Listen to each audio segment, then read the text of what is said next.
Kung 5 taon na ang nakalipas mula nung unang sinabi mong mag-i-invest na ako, malamang milyon na sana ang ipon mo ngayon. Pero lagi mong sinasabi, next year na lang ako mag-i-invest. Pero taon-taon, pareho pa rin ang kwento. Pero ito ang tanong, kung may extra ka, saan mo ba dapat ilagay? Sa mutual fund o UITF?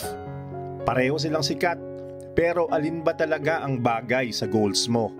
Stay with me, dahil sa video na to, bibigyan kita ng malinaw na comparison para makapili ka ng tamang paraan para palaguin ang pinaghirapan mong pera. Alam natin na napakahirap mag-ipon lalo na kung malayo ka sa pamilya. Pero mas mahirap yung ilang taong ka nang nagpakapagod tapos natutulog lang ang pera mo sa bangko, halos walang tubo. Kaya kung gusto mong palaguin ang ipon mo, kailangan mong maintindihan ang simpleng investment tools tulad ng mutual funds at UITF. At huwag kang mag-alala, hindi mo kailangan maging expert para magsimula. Dito, i-discuss natin ito in the simplest way possible. Simulan natin sa pinaka-basic. Ano ba talaga ang mutual fund at UITF? Ang mutual fund, isipin mo, may isang malaking kahon ng pera. Lahat ng investors, OFWs, employees, small business owners, naglalagay ng contribution doon. Ang tawag sa contribution mo ay shares. Tapos may professional fund manager na siyang bahala kung saan iikot ang pera. Pwedeng ilagay sa stocks ng mga malalaking kumpanya tulad ng SM, Ayala o Jollibee, sa government bonds o sa kombinasyon ng dalawa. Kung kumita yung mga investments, kumikita ka rin ayon sa dami ng shares mo. Kung malaki ang inilagay mo, mas malaki ang bahagi mo sa tubo.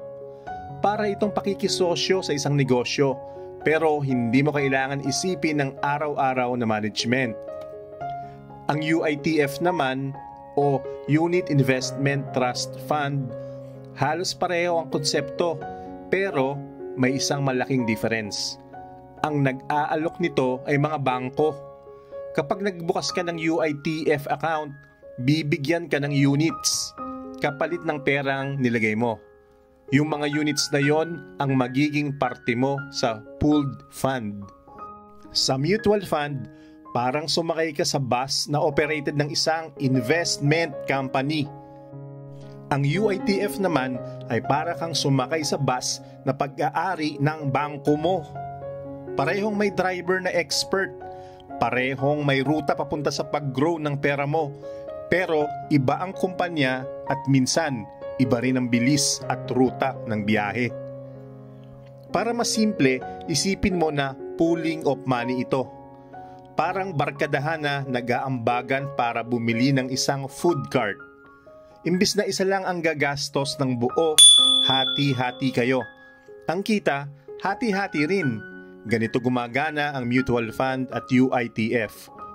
Ang kagandahan nito, kahit wala kang malaking kapital, nakakapag-invest ka sa malalaking kumpanya at instruments na dati ay para lang sa malalaking players. Parang instant VIP access sa investments na dati ay hindi mo maaabot. At ang maganda pa dito, hindi mo kailangan ng milyon para magsimula. Sa UITF, may mga bangko na tumatanggap ng as low as 1,000 pesos. Sa mutual funds naman, nasa 5,000 ang starting capital. Ibig sabihin, kahit isang remittance mo lang sa abroad, pwede mo nang pasimulan ng investment na to. Ngayon, pag-usapan natin ng pagkakapareho ng mutual funds at UITF. Una, parehong pooled investments. Ibig sabihin, sama-sama ang pera ng maraming tao, OFWs, empleyado, estudyante, kahit sino para makabuo ng malaking pondo.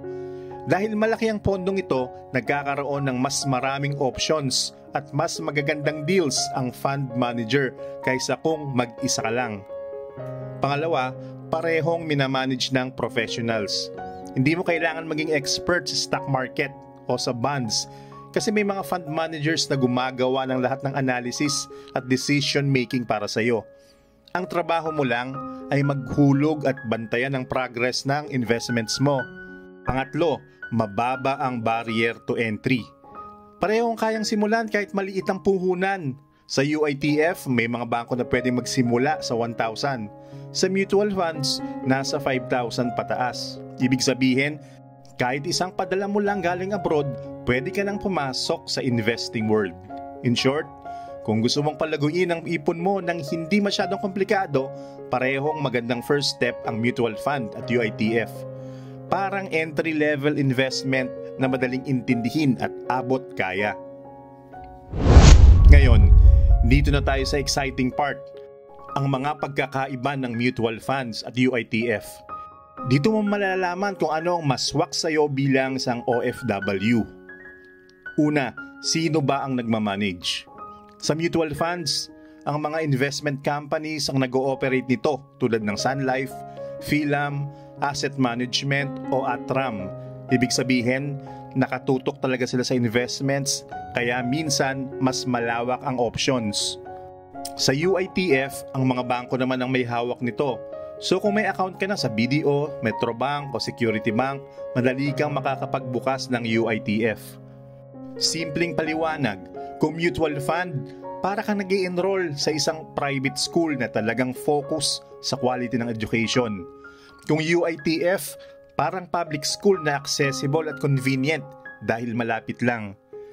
Pareho kang matututo pero may slight difference sa environment at approach. Pangalawa, ang fees and charges. Sa mutual funds, kadalasan may management fee at minsan sales load. Meaning, maliit na percentage ang ibinabawa sa pera mo para pambayad sa services ng fund manager. Sa UITF, mas simple ang structure ng fees at minsan mas mababa. Pero dapat pa rin basahin ang fine print kasi may mga hidden cost din. Simpleng paliwanag, parang pamasahe sa bus. Pareho kayong magbabayad pero magkaiba lang ng presyo depende sa ruta at serbisyo.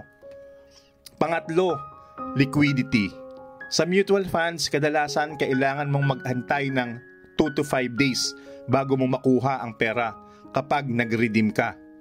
Sa UITF, mas mabilis, minsan same day redemption, lalo na kung nasa bangko kung saan ka may account. Simpleng paliwanag, kung UITF, parang ATM, madaling i-withdraw. Sa mutual fund, parang time deposit, may konting hintay bago mo makuha. Pang-apat, minimum investments. Ang mutual funds kadalasan nasa 5,000 ang minimum para makapagsimula.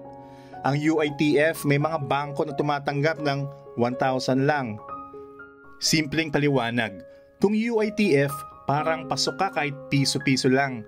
Kung mutual fund, medyo kailangan mong mag-ipon muna bago makasakay. Panglima, performance and growth potential. Sa mutual funds, mas maraming klase at pwede mas mataas ang growth potential lalo na kung long-term ka. May equity funds, bond funds, balance funds at iba pa. Sa UITF, karaniwan mas conservative. Kaya mas bagay ito sa mga gusto ng stable pero mas mababang kita. Simpleng paliwanag, kung gusto mong maging agresibo para sa mas mataas ang tubo in the long run, mutual fund ang daan. Kung gusto mo ng steady at predictable na kita, UITF naman ang mas bagay. Kung ikaw ay OFW, ito ang mga pros and cons na dapat mong tandaan. Ang mutual funds. Pros, mas maraming klase, equity, bond, balance. Pwede para sa long-term growth like retirement or college fund ng anak. Cons, medyo mas mataas ang fees kaya dapat long-term ka talaga. Sa UITF, pros, madaling i-access kasi sa bangko lang. Pwede pang automatic debit sa account mo kaya di mo makakalimutan maghulog. Ang cons, limitado ang options at minsan mas mababa ang returns kumpara sa aggressive na mutual funds. Para mas malinaw, ito ang ilang scenarios. Scenario 1, short-term goal. Kung gusto mo makaipon para sa down payment ng bahay sa loob ng 3 years, mas okay ang UITF na low risk tulad ng money market fund. Scenario 2, long-term goal. Kung retirement plan o college fund ang habol mo, mas bagay ang equity mutual fund kasi mas mataas ang potential returns pag long-term. Scenario 3, diversified approach. Kung gusto mo ng balance approach, pwede mong hatiin kalahati sa UITF for safer returns, kalahati sa mutual funds para sa growth. Kung beginner ka, ito ang mga practical tips. Una, start small. Kahit 1,000 lang, okay na. Ang mahalaga ay magsimula. Pangalawa, set clear goals. Para saan ba ang ipon? Retirement, education, emergency fund? Pangatlo, check track record.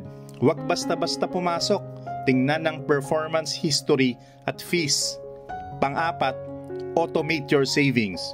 Para consistent, mag-set up ng auto-debit mula sa remittance o bank account mo. Ngayong alam mo na ang pagkakaiba. Ang tanong, anong first step ang gagawin mo? Huwag mong hayaang matulog ang pera mo sa bangko. Mag-research ka, pumili ng fund at maglagay kahit maliit lang muna. Ang mahalaga, magsimula ka na. Recap lang tayo. UITF kung gusto mo ng convenience at lower risk, at mutual fund kung gusto mo ng mas mataas na growth potential. Sa susunod na video, pag-uusapan naman natin kung paano pumili ng tamang fund based sa iyong risk appetite at ipon goals. Kaya make sure to subscribe para hindi mo ma-miss. Ito pa rin ang The Brown Investor at tandaan, hindi kailangan maging mayaman para magsimula sa investing, pero kailangang magsimula para maging mayaman.